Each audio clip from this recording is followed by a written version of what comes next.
this course is going to be an introduction to how Amazon FBA works, how you can get started, and just to give you a ton of information about whether or not you think this might be a business model for you, because we've seen so much success from this program. We know it works, the blueprint's there, and this is going to introduce that. It's going to be very exciting, and I really am so excited for you to be here.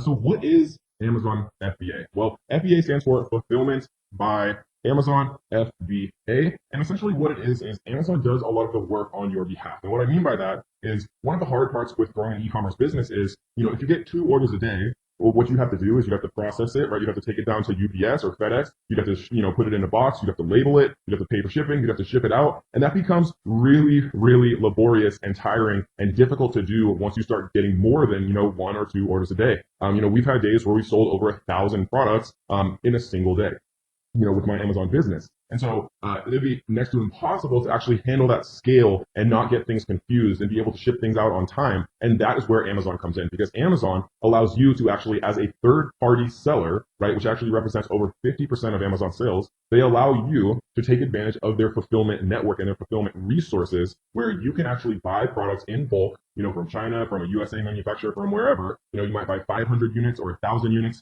for $2 each. Ship them into an Amazon FBA warehouse in the USA, right, directly from China, straight to Amazon. You never see or touch any of your products, right? This will all make sense later on. But you can ship it directly from your manufacturer into Amazon. And then Amazon, every time you get a sale from customers that are already browsing Amazon for your product, every time you get a sale, Amazon actually does all of the fulfillment for you. They grab your product, they put it in a box, they put the label on, they ship it out, they handle all of that, and they just literally send you your profit. And so that is why Amazon FBA has been such an amazing process, because it just works, right? You don't have to do a lot of the work. You can do it from anywhere in the world. And it's just a really amazing way to actually get started making some passive income online. So there are 2 different types of plans, for Amazon FBA. But essentially, Amazon takes a 15% referral fee for you having access to millions and millions of Amazon's customers, right? The last I heard, over 82% of households have an active Amazon Prime membership, which is insane, right? 82% of households in the United States have an Amazon Prime membership.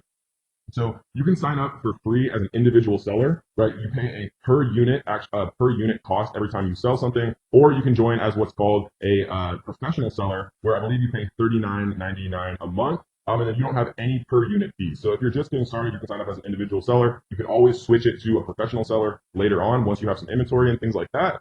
So that way you're not paying, any money while you're waiting for your units to actually ship in. So you can sign up as an individual. You can always change it later on. You can sign up just with your own, as a person with your social security number and things like that if you want to, or you can sign up with what's called an LLC, which is a business. All right, what is up, y'all? So this video is going to be about examples of perfect products to sell on Amazon, and I'm going to explain exactly why they're perfect, right? Because it's very important to understand and be able to conceptualize and picture why these products are perfect to sell on Amazon, kind of in your mind, so that every time you actually evaluate kind of an opportunity, with Amazon FBA and with when you're doing product research, whether or not you can kind of go through these steps in your head and say, okay, is this going to be a perfect product, right?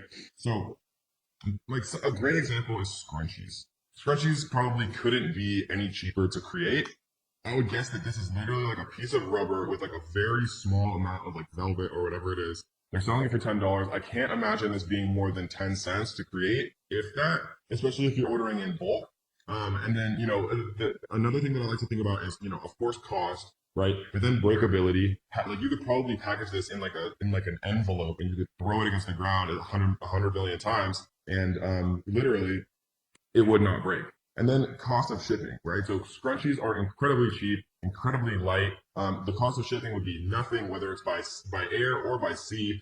Shipping by sea, the weight doesn't matter as much. But shipping by air, the weight does matter, right? So sea is just volumetric. So if you're shipping, a blown up beach ball, it's going to be the same cost as if you're shipping, 20 bowling balls for the most part. But with air shipping, if you have incredibly light stuff, you can restock faster, especially if you have things that are very small, non-breakable, and extremely light, like scrunchies, for example, so you can maximize your profit margin. Another one that is a great idea, or was a great idea at a certain time, right? All the things that I'm showing now obviously are not the perfect products to sell now. I can't obviously reveal the perfect products to sell now, but these are a perfect example of a product that would be extremely giftable. I love gift products, gift style products, for a couple of reasons.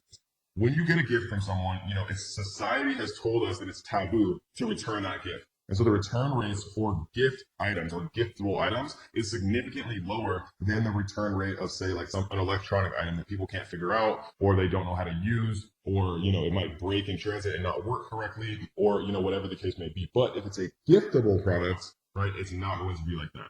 And this is a product that I've actually sold before. Scratch off a roll back, and we were selling like, $30,000 or more a day, for all of December last year. And now like the overall kind of niche is much more saturated, and it's, not a great product to get into at this point. But when we got into it, it was an incredible product to get into. And we were selling, just silly numbers, in December, because everyone and their mother and their uncle and their aunt was buying somebody a scratch off map. And so that's the perfect example of a product that we are not going to restock. We're just going to let it sell itself out during this Q4 and during this December, and then we're never going to restock it. But, we'll just make a stupid amount of money again this year, just like we did last year. So another example, right, these cost like $1 to create if you're buying them in bulk. Sometimes like $1.70 or so to actually get it landed in the United States. And most of them are selling for, some of them are selling for $30, right? So a product that costs $2 that sells for $30, you're selling it for essentially over 15 times more than it actually costs to create. So it gives you a lot of kind of wiggle room when it comes to PPC, when it comes to, having really nice photos done and things like that. And the larger profit margin you can have, obviously, is better because it allows you to like make, smarter decisions about things, and that's always a good thing. So the ultimate example of the perfect Amazon FBA product at one point, right? It has the passion, it has the love, right? People are not concerned about price when they're buying a wedding ring replacement, a silicone ring, right? They're not concerned with price. Even though if you think about it, this probably costs a cent to make. This is literally a tiny piece of rubber. It's not breakable at all, right? It literally has, love and intrinsic meaning and emotional meaning. When people are buying things for their spouse, people that they love, their price sensitivity is incredibly low. This is definitely like a birthday present for dad, or a gift for uncle, or, whatever, I guess a gift for husband, or whatever the case may be, right? And it's literally tiny. You could fit probably 100,000 of these into like a carton, if you, depending on how you packaged it. And it literally is never going to break. It weighs probably less than an ounce, less than a gram, or whatever it is, right? It weighs nothing, very non-breakable, costs nothing to make, has that intrinsic value, has that emotional connection, meaning, and has the giftability, right? So this is like the perfect product to sell on Amazon FBA. So I just wanted to show you guys, 3 examples of perfect products to sell on Amazon FBA, so you can kind of get yourself in the mindset, okay, giftable, non-breakable, very light to ship, right? Has like that emotional meaning or connection. A lot of these things can play in, and that's not to say that every product has these. I have a friend who makes hundreds of thousands of dollars a month selling copper pans on Amazon FBA, which literally is like heavy, big, has no gift meaning or not much of a gift meaning. There's no emotional connection to a copper pan depending on who you are, right? But he still makes a ton of money. So, think outside the box, but this is the general kind of thought process that I like to kind of put people in to really get the ball rolling. We're going to go through the entire Amazon FBA lifecycle. Part 1. Where we start, right? The beginning of the whole process is product research. Doing product research, finding a product that has, good revenue, that has between $7,000 and $30,000 a month revenue, generally is a good range. If it's slightly outside that, that's okay, right? But remember, refer back to the 5 steps of product research. Product research is part 1. You want to find something with, relatively high revenues, relatively low amounts of actual reviews, so there's not too much competition. You want to find something that is not trademarked, something that has a relatively high number of monthly searches, and something that you've actually verified is getting sales using the iTrack 999 cart trick method. And remember, you can rewatch all of module 1. If any of that didn't make sense, as many times as you want. There's never any reason to feel overwhelmed, because I got your back. So after you do product research, the next part is you identify manufacturers, and we go over that in module 2, how to find the best manufacturers in the world, and then how to get the highest quality with the lowest possible cost. We go over a lot of different strategies to really, leverage multiple manufacturers against each other so that you get the best possible value. Once you identify your manufacturer, you want to get a shipping quote from your freight forwarder, right? And again, in module 2, we introduce the best freight forwarders, the cheapest freight forwarders in the world. They're going to take care of your products and actually make sure that they get from your manufacturer into an FBA warehouse safely. Then you want to have your packaging and logo created. Again, we go over exactly how to do that in the course. Once you have your packaging and logo created, you want to order a sample of your product from the manufacturer that you end up choosing, right? And you want to make sure that the sample that you order is a completed sample, right? That the manufacturer makes the product itself. They also make the packaging with your logo on it. So it really does look how a final product would look. And a lot of people make this mistake where they order just a sample of the product instead of a final sample. And you want to make sure everything is perfect, that the packaging looks good, that they include your all the things that they should include on the packaging, that the product looks good, that it's high quality. And then once you have that product sent to you, that sample sent to you, then you can do product photography, right? You can either send it to yourself or you can send it to a product photographer. If you want to take those images yourself, you can. I definitely recommend using a professional service, which we talk about later on in the course. Again, every step of this entire process we go through in detail. I just wanted to kind of give you a summary up front so you understand that it's actually not that hard, it's not that overwhelming, and it's very, very feasible to do, which is why so many of our students have had so much success doing this. Then you want to create an optimized product listing. So a product listing is nothing more than what you see on Amazon every single day, right? Nothing crazy at all. So once you actually order your sample, get the product photography and create the optimized listing, what you're going to do is you are going to place an order, right? Once you get the sample, the quality looks good, the packaging looks good, everything looks good, then it's time to actually place an order with your manufacturer. And when you first do that, you pay a 30% down payment. So let's say that, you want to order 1,000 units, the total cost is $1,000, just for math being easy, then you would pay 30% of $1,000, right? The total amount you'd pay is $1,000, but for the down payment, you would only pay $300 or 30% of $1,000. That gets manufacturing started, that gets the whole process started, right? And it's basically you giving a good faith to your manufacturer saying, okay, I'm gonna give you 30%, you make it all, and then once it's done, and once I've inspected it, and once it's all good, then I'll give you the final 70%. So when you place your 30% down payment, you want to make sure that you do that on PayPal. You want to use goods and services, and you want to populate that payment with a credit card. And again, remember, we're going to go through all of this in detail in the later modules. Don't worry at all. We're going to go through everything step by step. I just wanted to give you a holistic look. And then once you get the 30% down payment, they make all the units, and then when the manufacturing is completed, you get an inspection service, right? You can get inspection services for $99, super cheap. A third-party company comes in China, looks at all of the units, make sure that they're all completely good, that the quality is high, that everything looks perfect, and then once that final inspection passes, then you pay the manufacturer the final 70%, and everything is good to go, right? Once you pay that 70%, you tell your freight forwarder, which is the company that handles all the shipping, that everything's good. The freight forwarder picks it up from the manufacturer in China, and they actually ship it over to the prep center in the USA. One thing that's important to understand, which we're going to explain more in Module 2, is what's called FOB. FOB, right, or FOB shipping, basically means freight on board. If your manufacturer themselves are going to ship the products from the floor of the manufacturer once they're completed to the port in China, then the manufacturer is going to charge you a fee to do that, right? Because they're handling that element of the shipping. If you want to just make it super easy, just tell the manufacturer, no, once the products are complete, my freight forwarder will pick them up from the factory and then take them all the way to the FBA warehouse in the United States. If you'd rather get a freight on board quote, which means that the manufacturer is going to ship them from the manufacturer to the port in China, and then your freight forwarder is going to take over, then you would pay the manufacturer a very small fee to handle that small amount of shipping from the factory in China to the port in China, right? But again, to simplify things, once your products are actually completed, then you say, hey, freight forwarder, my products are done, they're at this factory, but they need to go to this warehouse, handle it, right? Shipping is something that I never want to deal with, so that's why I found the best freight forwarders in the world, that's why I share them with you, and that's why they can handle all of this for the best prices in the entire world. So once you inform the freight forwarder of the completed order, the product is sent to the FBA prep center, and then there's things like PPC and product giveaways, but those are good things, right? That means that your product is actually selling. That means that everything is going good. That means you're getting your product from obscurity to page one.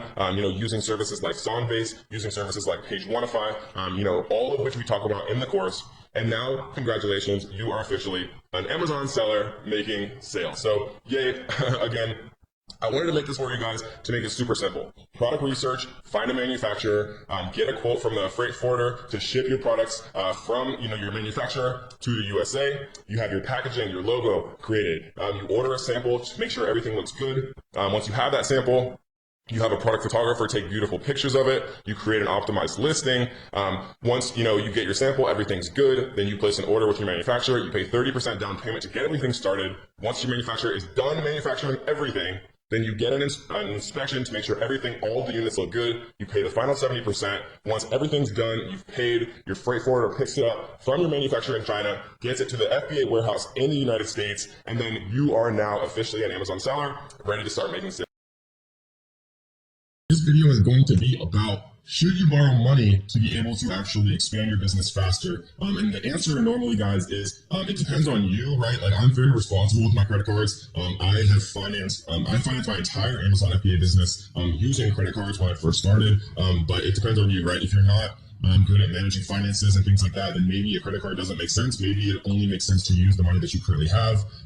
But for most people, right, I think it makes a huge amount of sense to actually use financing and borrow money if you do it in the right way, right? The best way by far to actually do this is by using what's called a 0% APR credit card. So you see right here the annual percentage rate, 0% intro for 15 months from account opening on purchases. This means that you can use as much of, let's say they give you a $5,000 limit, that means that they will give you essentially a $5,000 loan for 15 months for $0, right? For zero cost, no interest, literally telling you that for the first 15 months, you can spend 100% of the money that they allow you to have to borrow, right? And you'll pay zero interest. That is a very, very good deal. It's very, very hard to find in the real world.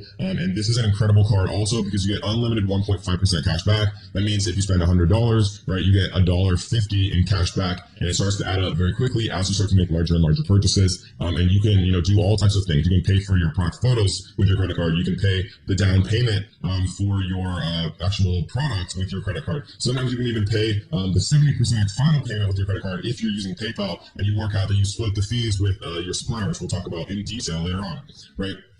This is the best possible way to borrow money and leverage yourself in a stronger way when you're actually starting out Amazon FBA, because usually the biggest restriction that I've heard from my students and that people have is availability of capital, right? If you had $10,000, $20,000, you could invest in more products, and the more products that you invest in, if you've done your due diligence, and you're actually putting in work and making sure that they're going to be a good product, the more good products that you invest in, the more money that you'll make faster. That's why I was able to make, over $1,000 a day pretty much instantly when I started Amazon FBA, because I invested in multiple products at once rather than just buying one product and, it taking 1 to 3 months for it to actually arrive in an Amazon warehouse to be able to be sold, right? So I was more impatient. I had a lot of confidence in myself, and I didn't have a course or anything like that. If I had this course, I would have put my whole life savings into products, and I would have made, a 7-figure business in my first 6 months. So this is what I recommend for sure. If you're not in the USA or you have terrible credit or can't get approved for this particular card, right? This is my number one recommendation, no question. That's it, right? If you can get this, do it. Use it for everything. Get a second product, get a third product. Leverage yourself, right? If you're doing your due diligence up front, there's never a reason why more availability of capital would not be a good thing for you, because it just means that you can make more profit. If you can't get the Chase Freedom Unlimited card, it's the best, no question. 10,000 reviews, 4.5 stars, very, very good. If not, right, there's PayPal business loans. Fast access to fixed payment business loans from $5,000 to $500,000. There's also PayPal working capital. Pay as you grow with PayPal working capital. Basically, what this means is as you receive PayPal payments, they take a percentage of those payments and pay it back to the working capital loan. This one is better if you have a pre-existing business and you're taking money in on PayPal. You can take a loan out and then pay it off every time you get a new payment in from PayPal. So this is a good one if you have a pre-existing business and you're accepting PayPal transactions. Cabbage is another one, right? It's the same thing.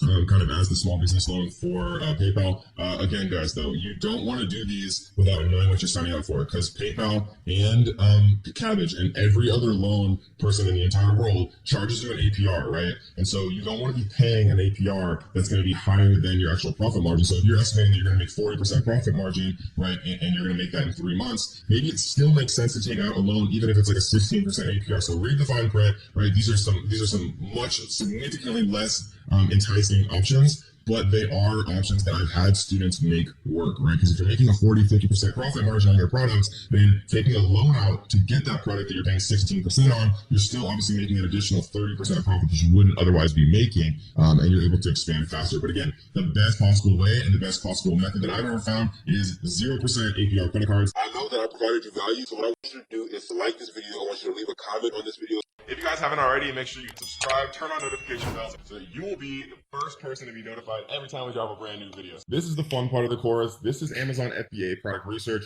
This is where the magic happens. This is where the money is made. So we are going to be focusing on viral launch for much of this course because it is the best software available now, right? Originally it was Jungle Scout and now viral launch has just really been exploding and expanding, and their team is very passionate and they're just doing very big things.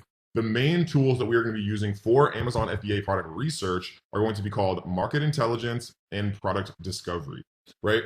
We see that for $59 a month, you can get product discovery. If you pay monthly, annually, you can get market intelligence, sales estimates in a Chrome extension, and product discovery. You can get this all for $49 a month if you pay annually, or you can get it for $59 a month if you pay monthly, right? And so for our purposes, guys, all we need are these first two, right? Viral Launch is incredibly good at product research. For keyword research and all of this, we are going to save you guys some money, and we're going to recommend another tool when we get to it. But for most of the stuff that we're going to be doing for the entire course, right, as far as product research, photos, a lot of different things, Viral Launch provides the best service. The main things we're going to be concerned with are market intelligence and product discovery. As you can see, you get all of that for the intermediate pricing, or if you want the category search, which is helpful as well. You can pay for the $79 a month option. But for most of us, right, what's going to be the best kind of deal is either intermediate or advanced, right? So one of these two. I generally recommend people who are serious about this to just go ahead and grab the advanced option. So this video is going to be kind of an introduction to what viral launch looks like, and how to reframe your mind. When I mean reframe your mindset, I mean going throughout your day, everything that I see and everything that I interact with, I think about Amazon FBA. And maybe that's unhealthy, but it's helped me become very successful selling on Amazon FBA. Like, for example, I'll go to like a Mexican restaurant and I'll see that like little rubber mat that like they have in the kitchen that people stand on that food falls in, right? Like a restaurant non-slip mat. Or I'll see like a little menu holder, like an acrylic menu holder, and I'll think to myself, can I sell that on Amazon? And you just take notes on my phone all throughout the day, and then I come back and I check on these products via Viral Launch to see if the landscape is competitive, right? We're going to look at how many monthly searches are they getting? How many reviews do they have? How many people are trying to sell this product? Is there room for improvement on this product, right? What are the negative reviews saying? Could I improve the quality of the product? Could I add something to it to bundle? And don't worry, we're going to talk about all this much more in depth as we move throughout this module, but it's just important to kind of get your mindset in a place where you're thinking about Amazon FBA, throughout your day-to-day life, because sometimes the best ideas will just come to you, right? So this is product discovery, guys. We can see right here, if we go to search, there's a couple of options up here. There's the normal product discovery, right? And what this means is you put in the categories you want to see. You put in, okay, I want to see products that have a minimum of $10,000 a month revenue, that have a minimum price of $15, that have a minimum review count, or excuse me, a maximum review count of maybe like 50 or 100 reviews or whatever the case may be. And then you press show products and it shows you, right? Keyword, actually, you can choose the category. Similarly, you can choose the the maximum review count you want to see, the minimum average monthly revenue of all the products you want them to show you. And then instead of showing you actual exact products, they show you keywords, right? And this is one of my favorite ways to use Viral Launch. And we're going to talk about all of this much more in depth.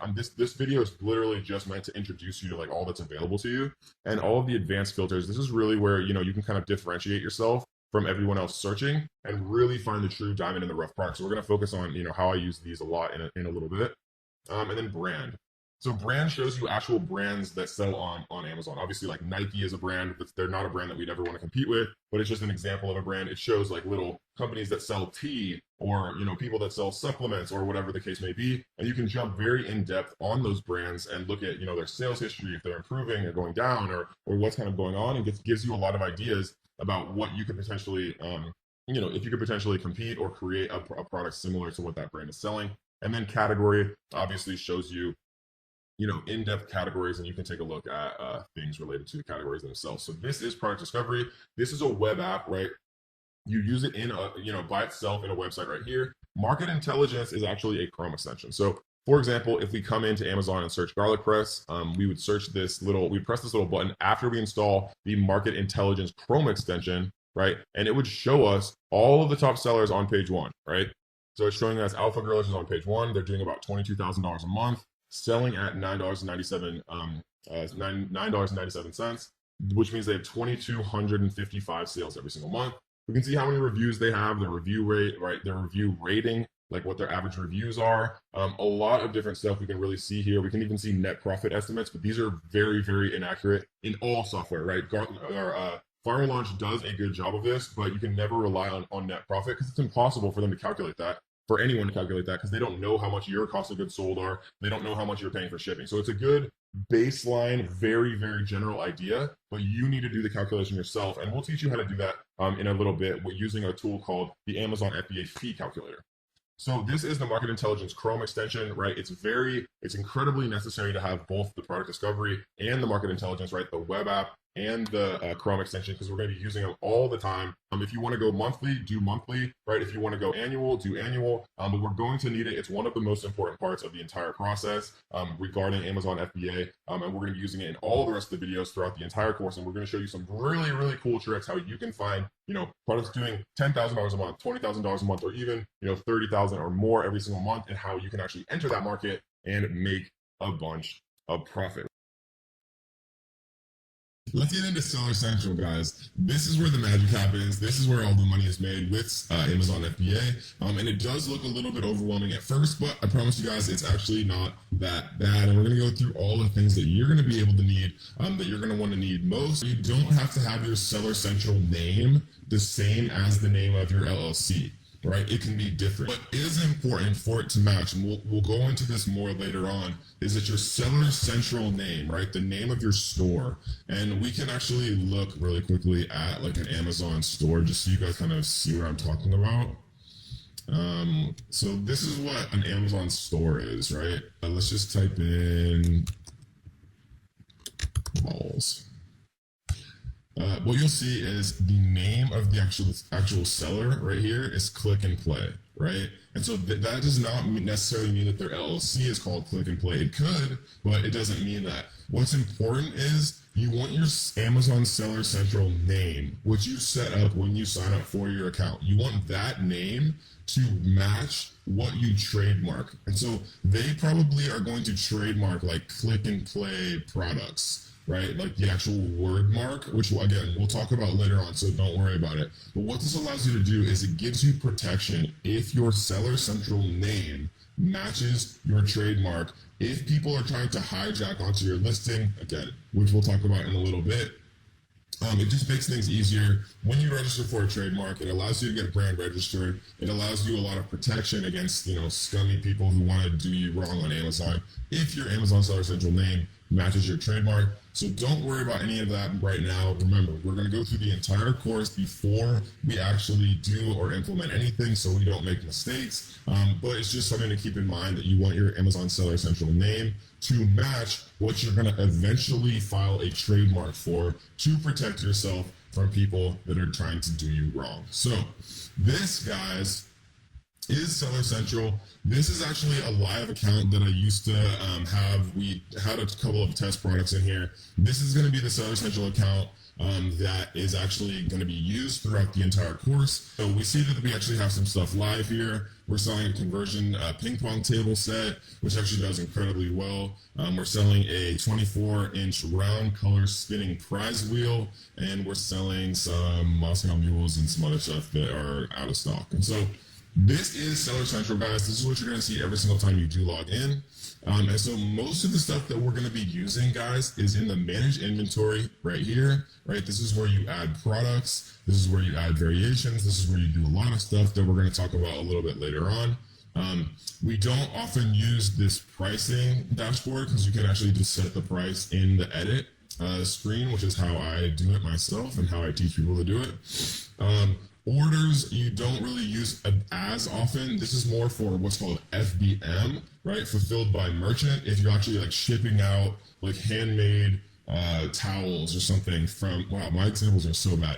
If you're shipping out like handmade pillows from your house, right, and you're shipping them out one at a time, then you might use managed orders more often, or if you have to deal with like customer service and stuff like that. But this is more so for FBM, which is fulfilled by merchant. We are all doing FBA, which is the much more scalable option, right? Because if you FBA stands for fulfilled by Amazon, and so what that means is if you sell 1 unit a day or you sell 1,000 units a day, Amazon will fulfill all of those for you. You don't have to go to FedEx or UPS and actually package all of this stuff yourself. And so we're not going to use orders too much. Advertising and inventory are definitely the two things that you're going to use most often. We're going to talk extremely in depth about the advertising section later on in the course when we actually go into marketing. We're going to talk about how to sell things via Amazon's internal platform, Amazon PPC. Right? We're going to talk about how to sell your products on Amazon with Instagram. We're going to talk about how to sell your products on Amazon with Facebook ads the best way. We're going to go super, super deep into marketing, and we're tell you everything that you possibly need to know about that. This is just meant to be kind of a introduction to Seller Central, just so it doesn't look as overwhelming, right? And then obviously you have some reports here, which we're going to talk about later on, and then performance if you ever have any issues like with your account or claims or anything like that. And so that, guys, is the overall kind of little tutorial. Really quickly, I want to jump into the edit section because, again, this does look a little bit overwhelming for people when they first start out, but it's actually not that bad, right? So this is where you put your title, very simple. This is where you put your manufacturer, your brand name, things like that. If you have any variations, but variations aren't available for this category, this is where you set your offer. If you want to put a sale price, right? If you want to say, well, it's normally 250, but we're going to have a sale price of 199, right? So Amazon would show a strike through here, and this would be the final price that your customer would pay.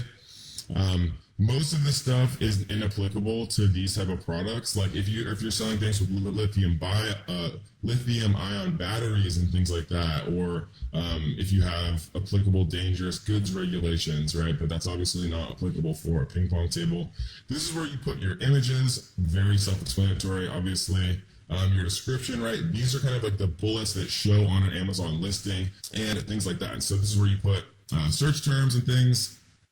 And that's pretty much it, guys. It's very, very simple. And most of the time that we spend in Seller Central, again, will be in the inventory section and in the advertising section. So that is your overview for Seller Central, guys. All right, guys. I hope you're ready to learn. I hope you enjoyed Module 1. I hope you just got absolutely flooded with good ideas on how to find your first profitable Amazon FBA product. Because in this module, we're going to be teaching you how to find the best manufacturers in the entire world to actually create your product, right? Because the relationship that you have with your manufacturer will be one that is either very good or very bad. And I'm going to teach you how to guarantee, at least as much as it's possible to do, that your relationship is going to be a good one with your manufacturer, right? So this, guys, is Alibaba. For those of you who've never seen this before, welcome. Alibaba is a massive, multi-billion-dollar company created by Jack Ma and a bunch of other people.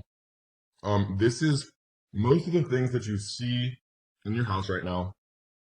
Most of the things that you're probably wearing on your body were made from manufacturers that are listed on the site, right? This is basically like a massive directory of manufacturers, most of which are based in China, but there's also like Alibaba Vietnam and like Alibaba India, and lots of different kind of versions and outfits of Alibaba, because like I said, like they're mainly like a directory of manufacturers that can pretty much produce anything. So, you could do Alibaba Vietnam, Alibaba India, but most of the time I just use normal, good old-fashioned Alibaba. And that's what we're going to talk about today, specifically how to find manufacturers and what to look for to, make the chances that your experience with a supplier is good. Right? Supplier, manufacturer, kind of the same thing. What you don't really want is a wholesaler. You don't really want to work with any middlemen, right? You want to find the person that's going to give you the absolute lowest possible price, and you want to work with them, right? Because the lowest possible price means more profit. So let's actually dive in on exactly how we're going to find the best manufacturers in the world. So the first thing that I like to do is actually change this little thing right here, right? Because if you do by products or by suppliers, two things are going to happen. If let's, for example, say that I want to look up someone to make coffee mugs. If I type in coffee mugs, right, there's going to be literally 251,102 results for coffee mugs, which is absolutely insane, right?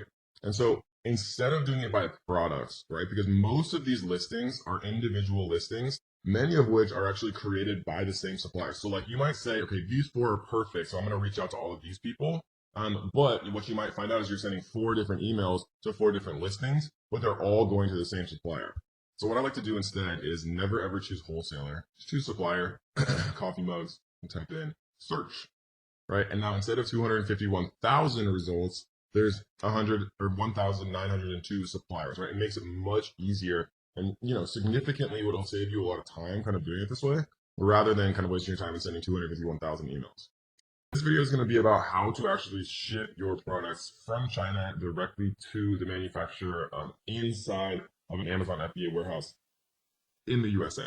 And so how you actually have to do this is a little complicated at first for some people, but if you actually think about it logically, it makes a lot of sense, right? Because what ends up happening eventually is you need to have a barcode to send to your manufacturer to actually create like a little sticker and put it on each box so that your inventory is completely ready to be scanned in by Amazon when it actually arrives. Because you're never actually getting the inventory. Like they don't ship it to you and you ship it to Amazon. Your manufacturer ships it straight to Amazon. And trust me when I tell you, you want it that way.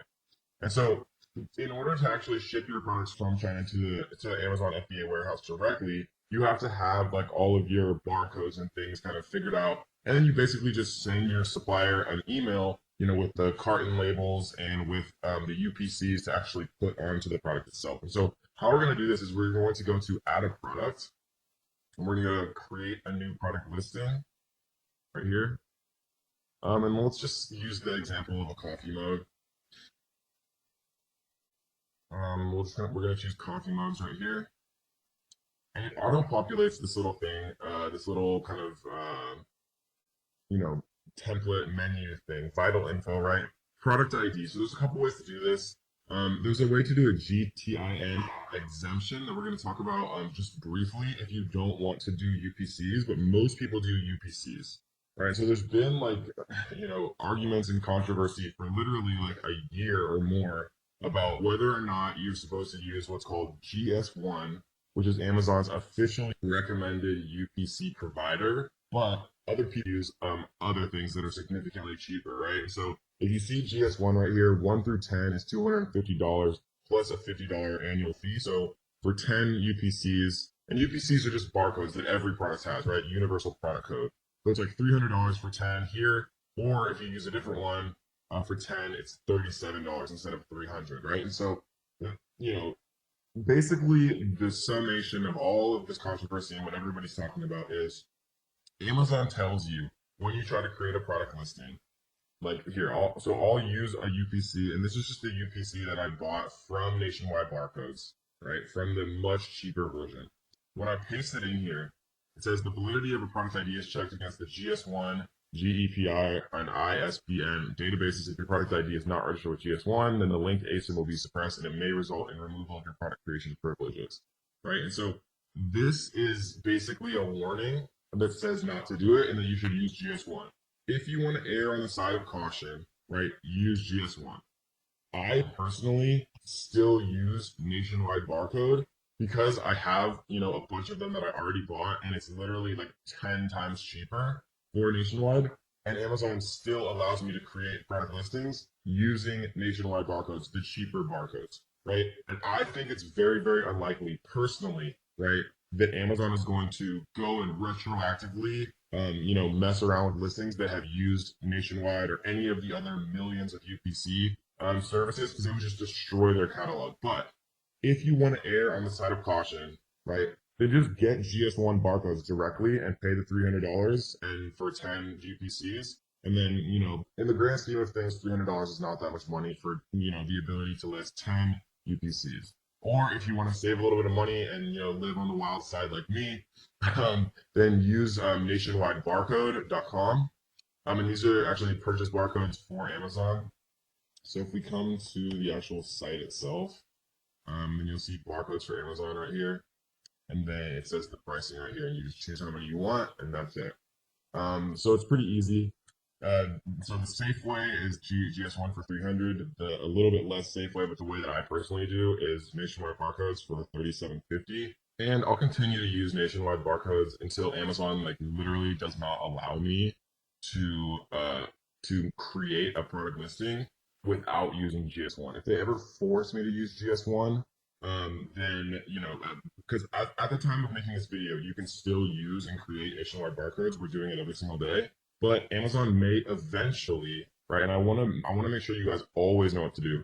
Amazon may eventually force you to use GS1, and then you'll just have to pay the more expensive price. Or, if they force you to use GS1 and you don't want to pay the more expensive price, you can research what's called a GTIN exemption request.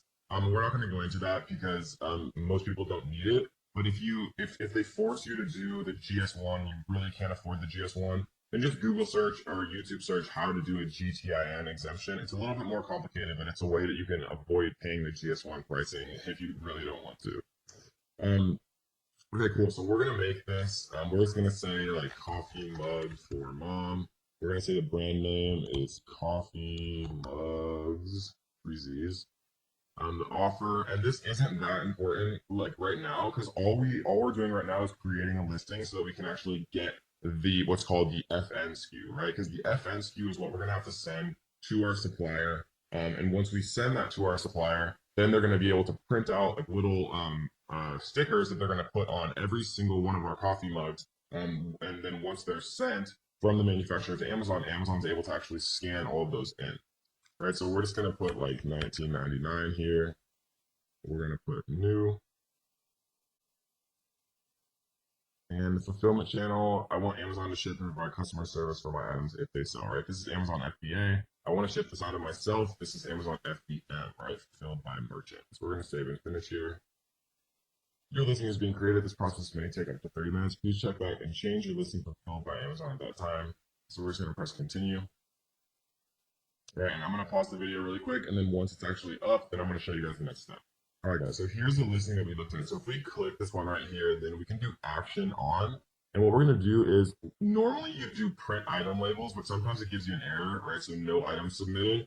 I wanted to show you guys that because I've just had so many students ask me about that particular error. So what we're going to do to fix that is click this little checkbox and then go to change to fulfilled by Amazon. Even though I know we selected that to start, it's like this weird thing that just happens. So what we're going to do is we're going to go to convert and send inventory and save and continue. It's just there below. This form not been completed. Add dangerous good information. Is this product a battery? Just utilize batteries? No. Product regulation information. Is this product considered dangerous goods or hazardous material? No. It's a coffee mug. Submit. And now we're going to save and continue.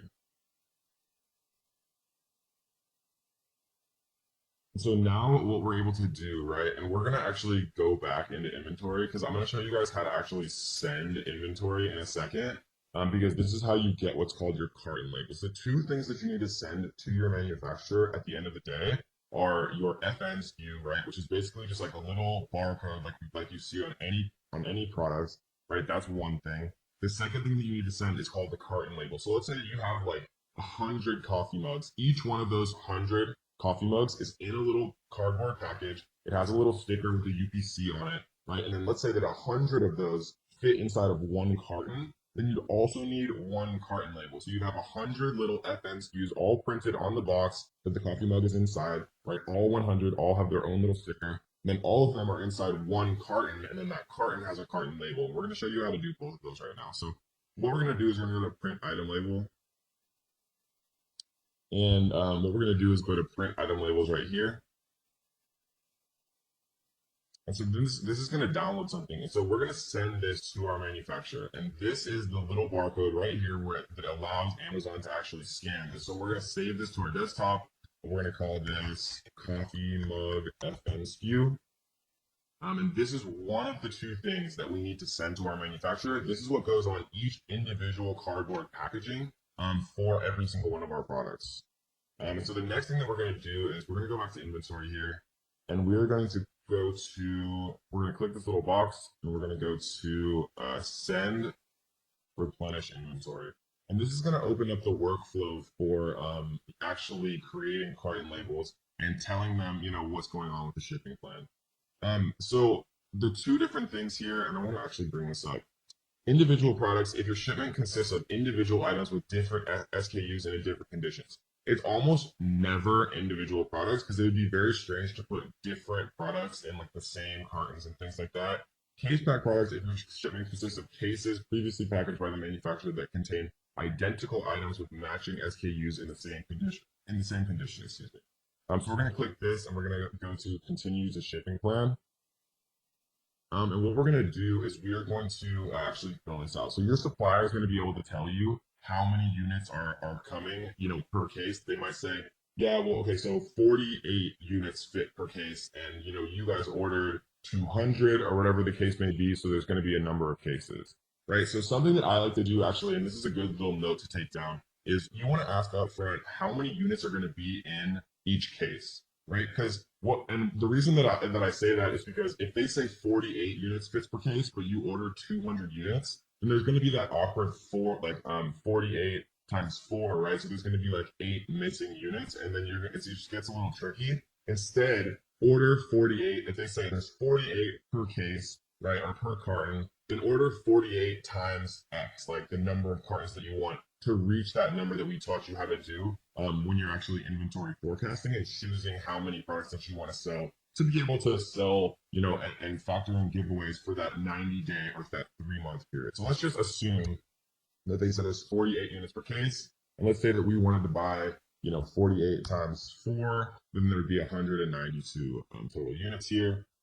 Your supplier is going to be able to give you the measurements in inches. I usually just keep it inches. They usually give it to you in centimeters, but I'll do inches. So let's just guess that it's 12 inches by 4 by 6, something like that, right? And let's say that it's 0.5 pounds. And again, your manufacturer is going to tell you exactly, what's going on with this. So you can just like literally enter it. So we're going to go save and then continue. And so we are going to prep this, right? Because how I prefer to do things is your manufacturer literally does everything. They package it, they put the UPCs, they put all the codes, everything that you need onto it, and then they just ship it completely finished and ready to kind of be ready to roll to the manufacturer. And so we're going to go to continue. And for this one, all products must have a scannable barcode for non-commingled products. An Amazon product label will need to be affixed to each unit. You can print off and apply the labels on this page, or have Amazon apply the labels for you for a fee. All right, so we're going to go to continue. And it's going to create your shipping plan here, right? And you can call it whatever you want. You can say like coffee mug shipping plan. And then it's going to show you ship to LGBA Rialto, California, right? And so this is going to be the actual address that you're going to ship to. And so we're going to approve the shipment here. And then the kind of the last thing that happens here is it's going to give you the carton labels, right? And all of this stuff you can actually just work out with your freight forwarder. And so I'm going to talk about exactly who we use and who we recommend for freight forwarding. But I would always check with your freight forwarder because to be perfectly honest, hate dealing with shipping, and I'm not a shipping company. But we're going to give you guys and introduce literally the cheapest, best quality shipping company that I've ever seen and that I've ever used and I've ever worked with. We're going to talk about that in a second. So we're just going to leave this how it is. How will this shipment be packed? We'll do multiple boxes. Right, and then how will you provide box content? You can use the web form. So you can basically just write the same thing, 48 units per box, number of boxes, box weight, right? They'll tell you all of this stuff, box dimensions. You could say 12, 24, 36, something like that. Confirm.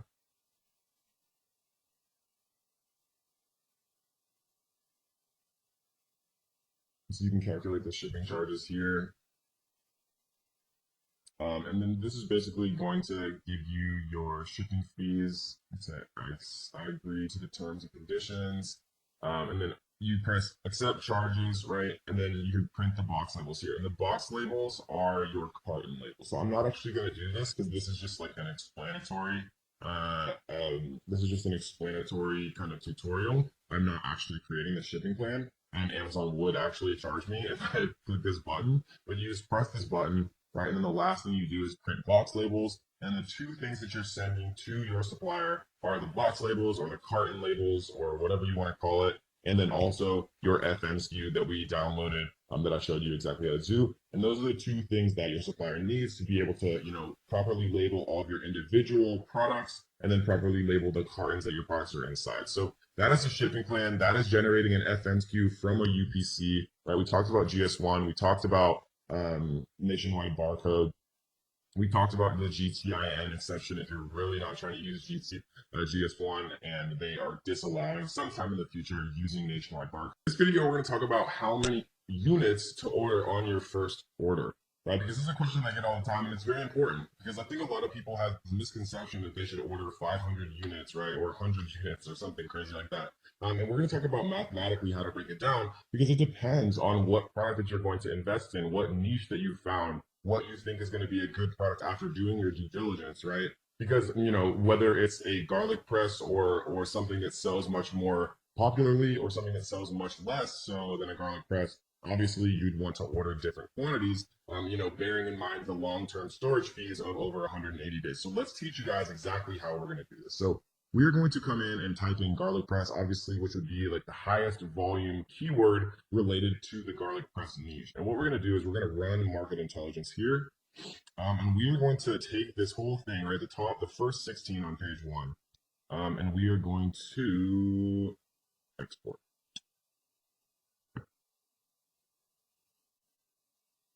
All right, we're going to open this up, and let's take a quick look, right? Because what we're concerned with here is monthly sales. So monthly sales added up right here is 14,720. 14,720. So what we're going to do is we're going to open up a calculator and we're going to type in 14,720 and we're going to divide by 16. So that means that the average seller on page 1 sells 920 units per month. So if we divide that by 30, right, we see that they're selling about 30 a day on average, right? So if they're selling 30 a day on page 1, what I like to do, guys, and this is a general rule that I follow. You never want to be in stock longer than the 180-day long-term storage mark, because I showed you guys that the fees get like 20 times more expensive, and it's just crazy, right? You never want to be in stock less time than, I would argue, about 3 months, right? And the reason for that is because to get products made and to get them shipped from China on a ship available for sale in a warehouse in Amazon, I've found takes normally at the maximum about 3 months to do, right? So what we're going to do is we're going to multiply this 30 units per day times 3 months, right? 3 months times 30 days is obviously 90 days, right? Times this 30 here, we see is 2,700 units, right? And so I know that probably seems like a lot. I'm just going to actually write this out. 30 units per day times 90 days. Right, so 2,700 units probably seems like a lot because people have like this weird misconception in their brain that they want to do 500 units to start. But I've seen this happen so many times, like even with my students, because I know it's like hard and you have to, have a lot of faith, especially to invest more money and more units. But if you do your due diligence correctly and you're actually like eye tracking and doing the 999 card trick on like as many of these people as you possibly can, right? The way that I just showed you how to do is the fast way. It's how to calculate an average for sales. But if I was going to invest money, I would be checking, at least like the top 5 with the iTrack 99 cart trick method, because that's true source from Amazon sales data. And if you can get 5 of these guys into your iTrack and you can tell, okay, they had 100 yesterday, they have 70 today, they have 40 tomorrow, then they're obviously selling 30 a day. If you know for sure from the iTrack and the 999 card trick method on like a niche that you're going to enter, I feel 100% confident making this calculation. I feel 75% confident using market intelligence. It's the best piece of software, right? I trust them a lot from a sales perspective. And if you average out everybody on page one, it gives you a better idea of what's going on. And if you want to be super slick with it, you can exclude these little ones right here that are review outlier and sales outlier. So we see that they have 3,700 and everyone else has significantly less right here. And so, generally I'd like to err on the side of caution. And so I would probably take out like the top maybe two from a sales perspective that are high, and I might take out like the top two that are low. So we see that that one is pretty low, and we see 220 is pretty low. So if we do this, and we export it, and this is like erring on the side of caution. I prefer to err on the side of caution, to be honest. We see now that I don't think this actually got rid of it. So this is or blue, so we'll just remove it manually. Or blue, Uber Chef, Fleet, and Fleet Alpha Grillers, which is actually kind of sad. And finally, you will delete Sum Kuku. Sum Kuku. Okay, cool. So let's recalculate this and see how much it changes the average. So monthly sales, right? So now our new number is 8,256. 8,256, and we see that there is 12. So it's obviously going to be a lower number. Let's see, 8,256 divided by 12 is 688 units per month. And if we do that and divide it by 30 days, you see it's 23 units, right? So 23 units per day times 90 days times 90 is 2,064. So it's 2,064 versus the original calculation of 2,700. And whether you like to go all in and bet on the fact that Amazon is a beast, which it obviously is, or you want to err on the side of caution, there's two different ways for you to kind of do it. I'm more so kind of in this boat just because I understand the power of Amazon now, especially with like holidays. If you have a giftable item, like I recommended that you should, with holidays, with Mother's Day, Father's Day, Valentine's Day, and especially obviously Q4 from December 1st till December like 21st or 22nd, Amazon is just freaking insane. Like it's unbelievable how Amazon is. Like your sales can 2x or they can 10x. And so this is generally how I like to do it, guys, when I'm kind of doing my calculations on how many units to order. The second thing to bear in mind, let's actually err on the side of caution. Let's decide that we chose 2,064 units, right? Because that's the 23 per day times 90 days. We have one more consideration. This is units to order, but we also have to think about giveaways, right? And what giveaways are is the way that you artificially boost your listing to page one. And things have been changing a little bit, but I really don't think that Amazon's going to be able to get away from giveaways. Giveaways are probably either going to stay similar to how they are now, or people are going to have to figure out how to sell their products at full price. And then people are going to be reimbursed on PayPal, and the same type of like sales velocity is going to happen. And if this sounds like complete gibberish to you, don't worry, because we're going to talk about this really in depth in the launch module, how to get your product to page one, because it's a super important part of being a successful seller on Amazon. So these are the 2,064 units, but we actually have to think about one more thing. A giveaway means that you're basically giving away units for free to trick Amazon's algorithm into artificially putting your product onto page one. And when people are searching for garlic press and they see your product on page one, as long as you have a few good reviews and you have a very well built listing with beautiful pictures and things like that, they're going to buy from you. And so what we have to do is do 7 days, right? Because most giveaways last between 3 and 7 days. I like to err on the side of caution here. So 7 days of giveaways times the 23 units per day is 23 times 7 is 161, right? Additionally, so we're going to type 161 here. And then we're going to add the 2064. And so that's going to give us a final order amount of 22225.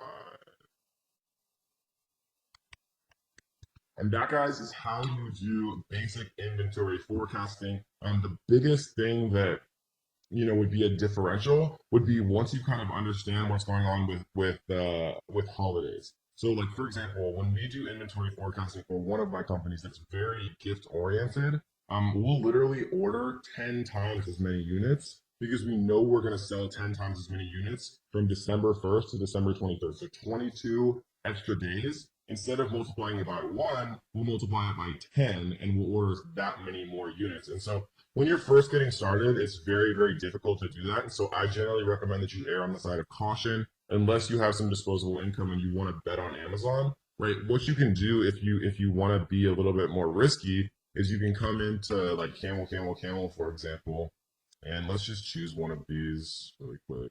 So let's choose the good old alpha fillers. I'm gonna grab the ace in here. We'll put this in. And then what we can do is we can look at the sales rank and we can actually look at when things spiked up. So if we look at May, October, March, August, right? So this is August of 2015. We see September of 2017 here. So we see that there's no major change for this particular product with the BSR. It's very, very consistently extremely high, right? So it's been selling a ton all year round. There's no major spike for Christmas. But like, for example, if we went in here and typed in like Christmas stockings or something like that, we might see something different. Let's take a look. We're gonna skip the sponsored ones and just come into this top one. Grab this here. And we're gonna paste in this ASIN into camel. And what I would expect to see is really high little rankings, right around Christmas. So you see that like in June, they drop all the way down to 810,000 in the bestseller ranking. But then right when it gets to November and December right here, it jumps all the way up to being like literally almost at number one. Meaning that these are selling like absolutely crazy. Obviously all right around Q4 and Christmas time. And this is an extreme example because it's literally Christmas stockings. But you can tell if things are seasonal around, Mother's Day, Father's Day, Valentine's Day, Thanksgiving, Christmas, Halloween, like Halloween costumes. Or I have friends who sell Halloween costumes. I have friends who sell paper plates that have footballs on them, and they sell them one time a year just for Super Bowl parties, and they literally make like hundreds of thousands of dollars in that one like week or two leading up to the Super Bowl because they just sell just an unbelievable amount of paper plates. And so that, guys, is how you do inventory forecasting. Again, just to kind of summarize, what we're doing is we are literally doing a kind of a viral launch. We're doing a summation of the amount sold, kind of taking out the outliers, dividing it by 30, right? Because these are monthly sales to get kind of a per day number of sales, just because it makes it easier. Obviously, you can just multiply it by 3 if you want also, but it just makes it easier for me to get per day because it helps with giveaways and things like that. Once you have per day, then I multiply it by 90 days because I like to have 3 months stock. I like to order 3 months stock because that's generally how long it takes to reorder. So once you kind of start to get low, a little bit lower, then you reorder, right? Once you kind of get that, once you get your feet wet, once you feel those sales, once you kind of start to see, okay, this does work, I can make a bunch of money doing this if I'm doing things correctly, then you'll start to get a sense of how many you're actually consistently selling, how many you start to sell for holidays and things like that. And then if you're riskier, you can look at camel and Google Trends and things like that to see and try to guess maybe ordering more units. But sometimes it's fun selling out and just not having like the kind of stress and feeling like you're ordering way too much. And so that's kind of how you order for 90 days. You never want to reach that 180-day long-term storage, guys. Welcome to module 3, where we're going to talk about how to make a perfect listing, or as close to a perfect listing as it's possible to do.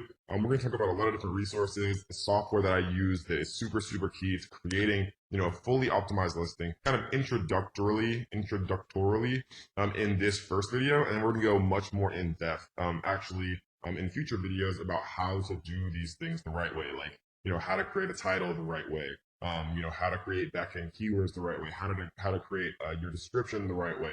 We're going to talk about where and how to get product photos done and a bunch of fun things like that.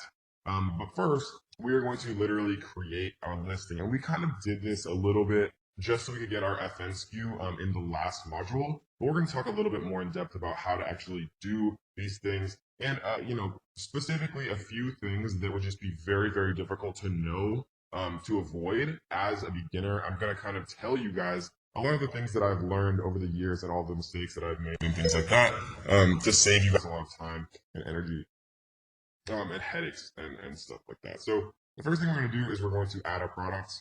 We're going to create a new product listing right here. The reason that it allows you to do it like this is if you're going to sell on someone's listing. So let's say that somebody's selling a garlic press. Amazon actually allows you as another seller to also sell on that person's listing, right? That's what most people commonly refer to as a hijacker. And so when you get a hijacker on your listing, it means that they have the ability to price their products lower than yours and steal what's called the buy box, right? So if there's 10 different sellers on one Amazon listing, then who has the buy box means that when someone actually clicks, add to cart and buy, whoever concurrently owns that buy box, like right, Amazon calls it the buy box, gets the credit for that sale and gets the money for that sale, right? So owning the buy box on your listing is definitely something that you always want to keep in mind. And so we're going to talk about the best ways to do that and the best ways, to actually combat when you do have a hijacker, all later in this module. But before we do that, we're going to talk about just a few simple things when it comes to actually creating a product listing. So we're going to click create a product listing here.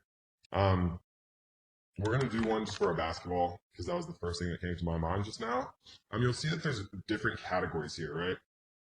For example, basketballs, toys and games, sports and outdoor play, sports, basketball, basketballs, right? Or we could do sports and outdoors, sports and fitness, team sports, basketball, basketballs, right? In my mind, I would rather actually choose basketballs in sports and outdoors just because, basketball to me is more a sport than it is toys and games, right? These toys and games might be like little plastic basketballs or like the tiny ones that you shoot at like little tiny hoops that you like stick to your wall, right? So I'm going to choose this one, and you'll find that sometimes or always it's worth reading these like categories and subcategories because there'll be small differences, and you want to make sure that you're actually in the most accurate category, right?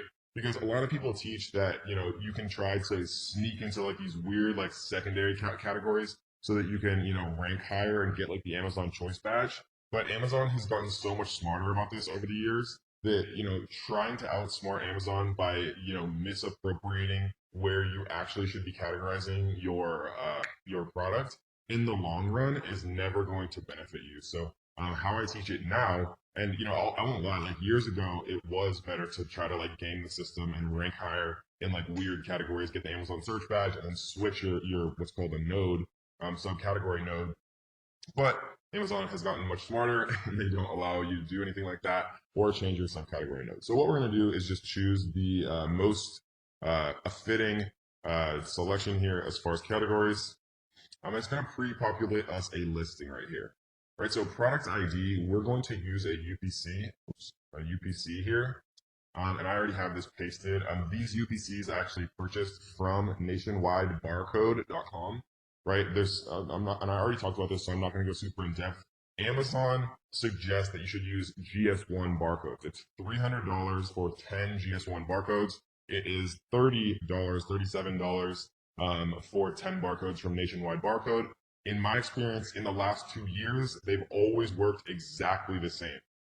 Is Amazon eventually going to force you to use GS1? Maybe that time has not come yet, and so I'm not going to worry about it, right? And so we're gonna just put basic stuff here. Basketball, manufacturer. This would be the name of whatever you want your Amazon store to be called, right? This is also going to be the same name of what you're going to get trademarked, which we're going to talk about a little bit later on as well when we get to the brand registry section. And so what we're going to put in for manufacturer is going to be the name. So we're going to pretend like I'm going to do coffee. We're going to sell everything coffee related. So we're going to do KD Coffee. KD Coffee. We're going to change this to Coffee Grinder. So KD Coffee. This is going to be the name of our Amazon store, right? So like a little link that's actually highlighted that you can click on and you can look at their product portfolios and things like that. This is also going to eventually be what we trademark. So we want it to be something, meaningful to us. So Coffee Grinder, we're going to come back and actually recreate this product name, right? Because this is going to be our title. Variations we're not going to touch for now. Price is actually very important because Amazon has this thing called price band restrictions. And what a price band restriction means is if you set a price originally for your product, and there's other factors too, like the average price of your competition, but it's not as heavily weighted as your initial price you set. If you set a price at like $19 and then your product starts selling like crazy and you want to raise your price to like $49, Amazon won't let you do that. Okay? So the smart thing to do is set this original price at the most you could ever imagine selling your products for, right? And we've sold coffee mugs and wine glasses in the past during the regular year for like $14.99 or $19.99.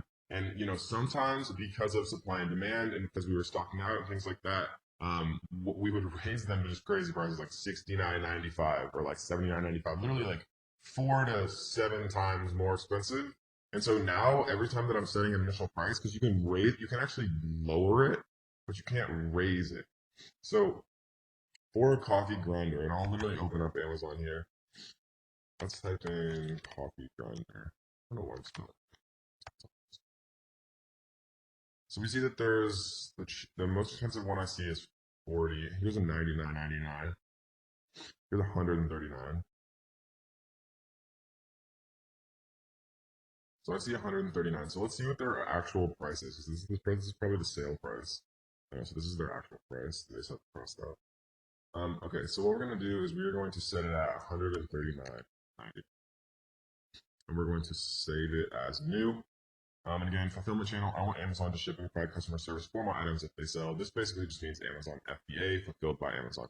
Images, we're going to leave blank for now because we haven't had those actually made yet. And we're going to save and finish. So that, guys, is how you create a shell of a listing, right? We're going to get much deeper in this section of how to actually create the bullet points, right? And what I mean by the bullet points is like right here, right? They've done a terrible job here creating their bullets, but I'm going to show you guys how to do it right. We're going to show you how to make a fully optimized title. Again, they've done a terrible job here. No offense, Baratza, but we're going to show you how to do it the right way. And even this image could definitely use some work. This is a very boring image in my opinion. And so we're going to tell you the best way to actually get product photos done. And we have, of course, very, very steep discounts to have them done for you in the best possible way. So that, guys, is a very basic introduction as to how to create your product listing the right way, how to categorize it the right way, how to make sure that you don't end up facing, trouble with price band restrictions, which hopefully you'll never even have to think about if you watch this video and listen to me, but it has, it's devastated certain people outside of my course in the past. I've seen it all the time where somebody tries to raise their price and they lose their own buy box, right? Even though they're the only seller on a listing, they'll still lose their buy box. And I know that sounds crazy, but you guys will never have to experience it if you just set your price very high to start, and then we can lower it and we can set a sale price when the time actually comes. Well, we're going to be discussing how to get reviews and launch your Amazon products the right way to get to page 1 fast. And when I say get to page 1, I basically mean, when you type in garlic press, the first page that you see is, quote unquote, page 1. It's by far the most purchases for any specific product category or product keyword. They occur on page 1. Because if you see, nice looking products with good reviews, nice pictures at a reasonable price, you buy it, right? Most of the time you don't scroll to page 2 or scroll to page 3 or anything like that. And so kind of how this process works, guys, and it's very important to understand this, is kind of in a sequence of 4. The first step is setting up your email sequences. Email sequences basically like once somebody purchases from you, you can send them automatic emails saying like, hey, thanks for purchasing that awesome garlic press. I hope you like it and enjoy it, right? And then 3 days later, you can say, by the way, if there's any issues with it at all, feel free to email us, right? Because if you can get people to email you rather than, leaving a negative product review if they have some like small issue or it breaks or something, it's almost always worth it to do that. And then you can send one 5 days later, 7 days later, like asking for a review and things like that in the right way. And so we're going to talk about like some tricks and some hacks that I've learned over the years to actually set these up kind of correctly. and do things in a way that's going to prompt the most interaction from the customer. So if you can get people to interact and actually open and read your emails, they're going to be much more likely to actually purchase, or excuse me, to actually leave you a review and things like that. And so how it works, guys, is you set up the email templates. Once you set up the email templates, then the next step really is getting those first initial reviews, because getting the first initial reviews is very difficult. The best ways to get reviews, right, are through the Amazon Early Reviewer program. This is the best way to get reviews. Basically, how it is Amazon incentivizes people who purchase from you to actually leave a quote unquote honest review, and Amazon gives them like a $1 to $3 Amazon gift card for doing that.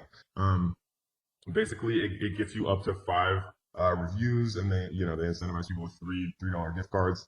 You aren't charged until you receive a review through the program, and enrollment covers an entire SKU variation family. Amazon offers rewards, blah blah blah. Okay, cool. So you basically pay, I think it's $60 to get your first 5 reviews. They're very important. Having reviews is very important for when you actually launch and go live and things like that. And so you want to set up your emails first, so that every customer who buys from you actually gets your follow-up emails and is much more likely to review and do the things that you want. And then you set up the Amazon Early Reviewer program, because as people start to buy from you, the Amazon Early Reviewer program will incentivize them to leave reviews that are okay by Amazon, because Amazon has become increasingly strict and, for lack of a better word, whack AF about reviews, and they've been really clamping down on everything related to reviews.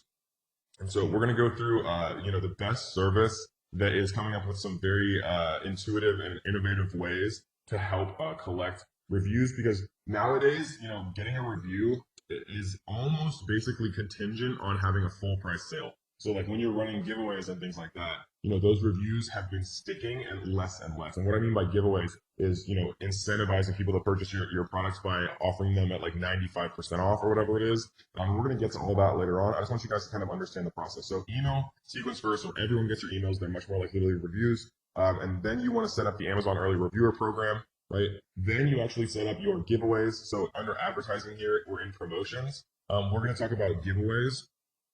And so basically the giveaways that we're going to be using are, percentage off giveaways, where you can, say, okay, well, this product we're offering, 100 of them for 95% off. And the reason that you do that is by basically you trick Amazon's algorithm into thinking that you're having sales every day, when really you're giving away products because they register the same. Amazon has recently changed some of how they actually interact in that way. And what I mean by that is, you used to be able to, let's say that the person in the first position on page 1 was selling 10 units a day. You used to be able to give away 11 units a day for anywhere between 3 and 7 days, and then you'd outrank them, because Amazon would say, okay, well, you're selling more than they are. That has changed recently, and Amazon has still not settled on what they're going to do. And so, the service that we've been using is kind of the leader at this, where, they're mixing in some external traffic. Amazon heavily rewards external traffic, mixing in some full price, quote unquote giveaways. And how that happens is somebody buys your product for full price, and then, you reimburse them. You basically pay upfront to this service, and then they reimburse all those people who buy your product at full price. And then you basically pay them back. And so we're going to talk about all of that later on. I just want to introduce this. So the next part obviously is promotions. We'll set up promotions.